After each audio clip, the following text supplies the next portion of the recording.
Welcome to the Pencil Bob channel. I hope you enjoy my stories. Please like and subscribe, and hit that notification icon so you never miss out. Now on with the stories.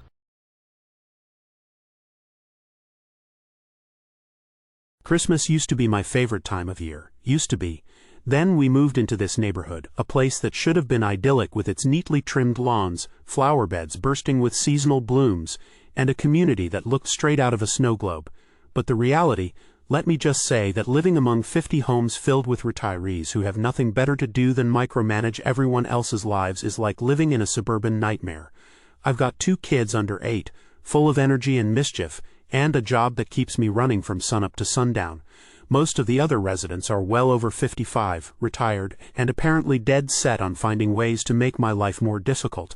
For the last 3 years, I've watched these people bend the rules for themselves or their friends. It's almost like a sport to them. How far can they push without anyone calling foul? I swear they've got a secret club where they plan this nonsense. Take the guy at the end of the street. He wanted to build a fence that technically extended into what should have been common ground bordering the exterior of the neighborhood. Did the HOA step in? Nope. He got a variance faster than you can say double standard. Then there's the woman with the house that took 3 years, 3 entire years, to finish building when the covenants clearly state construction must be completed within 1. She had some excuse about unexpected delays, but I'm pretty sure the only delay was her vacation schedule. And let's not forget the satellite dishes. There's one home with a dish plastered right on the front, glaring out at the street like some metallic middle finger to the HOA's supposed rules. I confronted the HOA about this circus of exceptions. They shrugged, all smiles, and said, "There's nothing we can do about it." Nothing, really? Funny how that nothing policy doesn't seem to apply when it's me they're harassing. Which brings me to the sidewalk, or rather, the of one. My house, built 13 years ago, long before I moved in, doesn't have a sidewalk leading up to the street. That's just how the original builder designed it. But for some reason, the HOA has decided this is a problem. I've been getting letters every month demanding I install a sidewalk. Apparently, I'm supposed to follow city codes, even though this wasn't my build and nothing in the covenants requires me to do anything about it. At first, I tried reasoning with them. I explained the situation, pointed out the covenants, and even cited the fact that the previous owners weren't required to do anything about it. Did they care? Not one bit. The letters kept coming. They'd stick them in my mailbox like little grenades waiting to ruin my day. The worst part, I can see the smug expressions of the board members as they drive past my house. They slow down just enough to make sure I see them staring at my non-existent sidewalk before speeding off in their shiny SUVs. It's like they think they've won some kind of game. The whole thing makes my blood boil. Do I have the time, money, or energy to go after them legally? Not really. Between the kids, the job, and everything else life throws at me, I'm stretched thin as it is. Besides, what would be the point?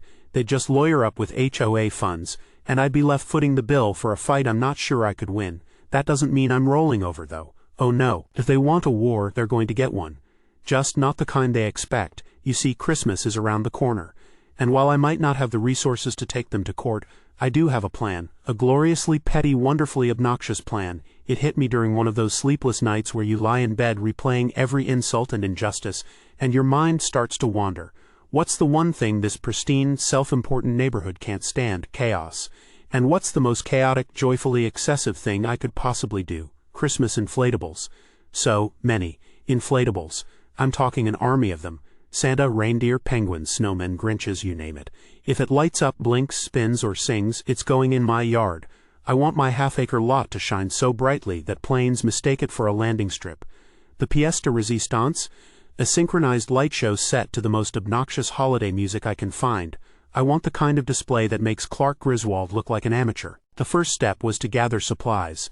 This meant several covert trips to the big box stores in the next town over. No way was I risking a nosy neighbor spotting me loading up my car with giant inflatable Santas and industrial-strength string lights. I even enlisted my kids, who were more than happy to help by picking out the most over-the-top decorations they could find. My son, bless his heart, insisted on a 12-foot inflatable Yeti. How could I say no? Back home I started setting up. It wasn't easy, especially with my youngest tugging on extension cords and my oldest trying to inflate the Yeti with a bicycle pump. But we managed. By the time we were done, the yard looked like Christmas had exploded all over it. There were inflatables crammed into every corner. lights strung up in a dizzying array of patterns, and a life-sized nativity scene glowing so brightly it could probably be seen from space. The neighbors, predictably, were not amused. It started with the glares. A few of them gathered on the sidewalk across the street, arms crossed, lips pursed, whispering furiously among themselves. Then came the complaints. One board member actually had the nerve to march up to my front door, clipboard in hand, and demand I tone it down. "It's a safety issue," she sniffed, pointing at the blinking reindeer perched on my roof. "Someone could have a seizure." "Well," I said, smiling as sweetly as I could, "maybe they should avoid looking at my house then." She sputtered for a moment, clearly not expecting pushback. This display is completely inappropriate for our neighborhood. Inappropriate, it's Christmas. "Do you hate Christmas?" Her face turned a lovely shade of purple, and she stormed off, muttering something about writing this up. I watched her go, then turned back to admire my handiwork. It wasn't just Christmas in my yard, it was a full-blown festival of defiance. The real fun started that night. Once the sun went down, I flipped the switch, and the yard came alive. Lights blinked and twinkled in perfect synchronization to a loop of "Grandma got run over by a reindeer." The inflatables swayed in the breeze, illuminated from within like oversized, slightly terrifying balloons. Cars slowed down as they drove past, their passengers craning their necks to take it all in. Of course, the HOA wasn't about to let this go. Over the next week I received a flurry of new letters. "Your display is disruptive to the community. Your lights are causing a disturbance. Please remove all decorations immediately to avoid further action." I ignored every single one. Let them try to enforce something that isn't in the covenants. Besides, the kids loved it. My youngest kept calling the inflatable Yeti Mr. Snow, and insisted on saying goodnight to it every evening. Even my husband, who usually rolls his eyes at my schemes, admitted it was impressive in a ridiculous sort of way. The best part, though, watching the board members squirm. They'd drive past my house, their faces contorted in barely concealed rage, while I stood in the driveway waving cheerfully. One of them actually stopped me at the mailbox to suggest that I might be violating some vague city ordinance. "Are you sure about that?" I asked, tilting my head innocently. "Because I'd be happy to double-check the covenants, just like I did with the sidewalk." She didn't have an answer for that. The truth is, I don't know how long I can keep this up. But for now, every blink of those lights feels like a small victory. Maybe I can't fight them in court, maybe I can't force them to stop their petty harassment, but I can do this, and let me tell you, it feels pretty damn good. As long as there are no restrictions on decorating for Christmas, find the junkiest camper that you can get a mannequin and dress it to look like Cousin Eddie, holding a hose with a sign next to it that says "Shitter's full," and if anyone asks, it's your Christmas decorations. As someone with epilepsy that loves driving my kids around to look at lights, trying to intentionally cause a seizure is an asshole thing to do. I can only hope your karma bites you back. Be a true shame if that's how you found out your kid had epilepsy, because you triggered their seizure. I hope they make your life a living hell just because of that. If you like our stories, then please like and subscribe and comment, and remember to hit that bell icon so you never miss out. We have new stories almost every day. It all started like any other holiday season, me getting my lights ready to put on a good show for my nieces and nephews. They love coming over to see my house lit up, and honestly, it's one of the few joys I still cling to during the holidays. I've been in this house long before the HOA came into existence, and I've always done my own thing. That fact alone seems to drive certain people in the neighborhood insane. But, hey, not my problem, right? The first sign of trouble came on November 30th as I was halfway through entangling a massive ball of multicolored lights in my driveway. I spotted her walking up the street. Karen, of course. The self-proclaimed enforcer of the HOA, clipboard in hand, strutting like she owned the whole block. I could practically hear the theme music from as she zeroed in on me. "Excuse me," she called out, her voice sharp enough to slice through my festive mood. I glanced up from my lights, already bracing myself. "What is it this time, Karen?" She adjusted her scarf like she was preparing for battle. "Your lights. They're against the rules." I set down the tangled mess in my hands and leaned against the ladder. "Karen, we've been over this a dozen times. I'm not part of your HOA. Your rules don't apply to me." "That may be true," she replied, her tone icy, "but you still live in the neighborhood, and your blatant disregard for our guidelines upsets the other residents." At this point I had to laugh. "Upsets them? Karen, the lights aren't even on yet. It's not just about when they're on," she snapped, pulling a flyer from her clipboard. "It's the number of lights, the layout, the hours they'll be lit. It all matters. These rules were put in place for a reason, and I'm here to ensure everyone follows them. I didn't even glance at the flyer as she held it out. Instead, I pointed to my trash bin near the curb. You can put that in there on your way out. Her jaw tightened, and for a moment, I thought she might actually do it. Instead, she folded the paper and tucked it back into her clipboard with the precision of someone handling a priceless artifact. Look, I said, trying to keep my patience intact. I already told you last year that I wouldn't go overboard. I'm not trying to blind the neighborhood or cause a traffic jam. But my nieces and nephews love the lights, and I'm putting them up. They'll stay on as long as I want, and there's nothing you or your HOA can do about it. Karen's eyes narrowed, and she took a step closer, invading my personal space. It's not just about you. It's about the community. Your refusal to follow the rules makes you a problem. And your refusal to leave my property makes you a trespasser, I shot back, folding my arms. Now, unless you want me to call the police, I suggest you get off my lawn. For a moment we stood there in a silent standoff. Karen's face was a mix of anger and indignation, but eventually she turned on her heel and marched back down the driveway. Enjoy your holiday, I called after her, unable to resist the jab. That night I finished stringing up the lights, carefully positioning each strand until the house looked like a proper winter wonderland. By the time I was done, it was nearly midnight, but I couldn't resist flipping the switch. The whole yard lit up in a dazzling array of colors, and for a moment I just stood there admiring it. Sure, it wasn't Clark Griswold level, but it was enough to make any kid's eyes light up with joy. The next day, the retaliation began. It started small.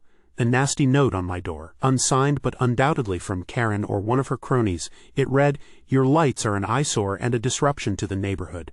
Take them down immediately." I crumpled it up and tossed it in the trash. Later, as I was heading out to grab some groceries, I noticed a group of HOA members gathered on Karen's lawn, glaring at my house. They looked like they were holding some sort of emergency meeting, complete with finger-pointing and exaggerated head shaking. I waved as I backed out of the driveway, their scowls only deepening. By the time I returned, someone had escalated their efforts. My mailbox was stuffed with more flyers about HOA policies, as if burying me in paper would somehow make me comply. One of them even had a passive-aggressive note scribbled in the margin. "Don't ruin Christmas for everyone else." That night, I made sure to leave the lights on just a little longer. A few days later, Karen came back, this time with backup. She brought another board member, some guy in a suit who looked like he'd rather be anywhere else. Karen, of course, was in full lecture mode before they even reached my porch. "This is Mr. Hendricks," she announced as I opened the door. "He's the HOA president." I leaned against the doorframe, unimpressed. "Nice to meet you, Mr. Hendricks. What can I do for you?" He cleared his throat, looking distinctly uncomfortable. "We've received numerous complaints about your decorations. While we understand you're not part of the HOA, we'd appreciate it if you could meet us halfway and consider scaling back." Karen chimed in before I could respond. "It's about being a good neighbor. Surely you don't want to be the source of so much unhappiness." I couldn't help but laugh at that. "Unhappiness? Karen, these are Christmas lights, not a rave. And as I've said before, your rules don't apply to me." "Technically," Hendricks began, but Karen cut him off. "Technically or not, this is unacceptable," she snapped. "If you won't respect the rules, we'll have no choice but to pursue other options." "Like what?" I asked, crossing my arms. "You can't fine me. You can't enforce your rules on me." "What exactly do you plan to do?" Karen's face turned an impressive shade of red, but she didn't answer.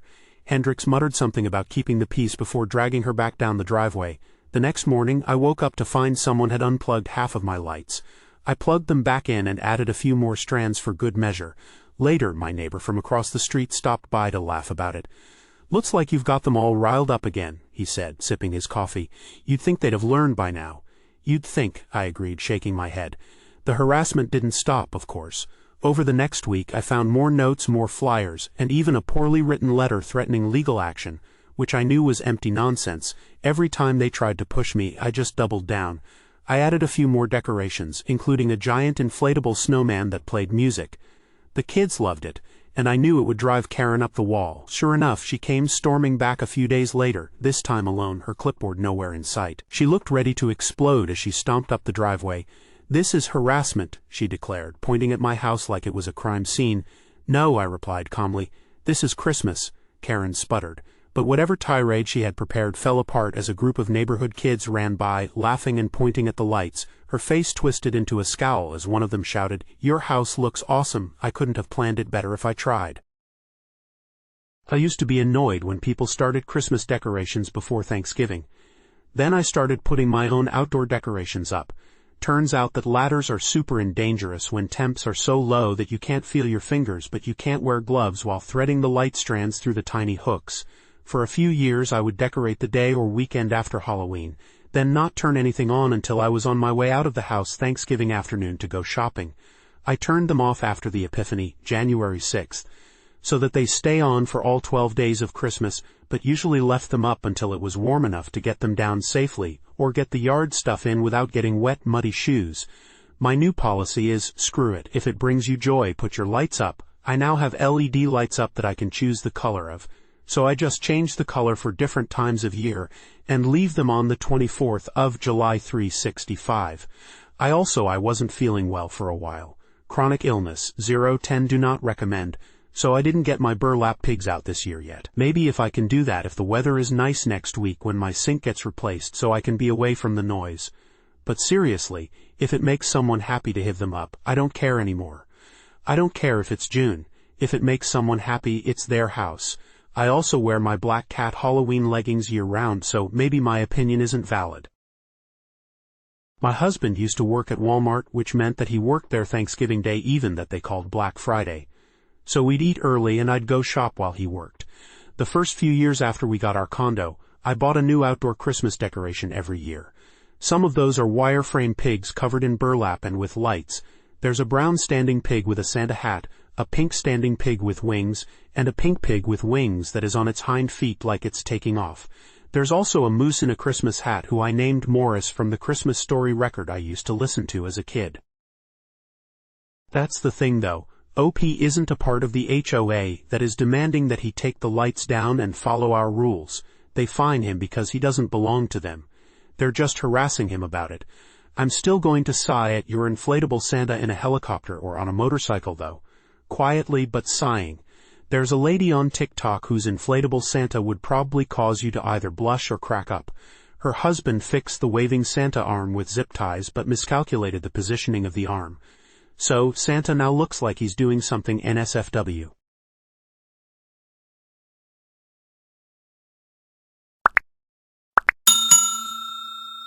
I would like to thank you for watching the video to the end. To encourage us to make more videos, please like, subscribe, comment, as well as share.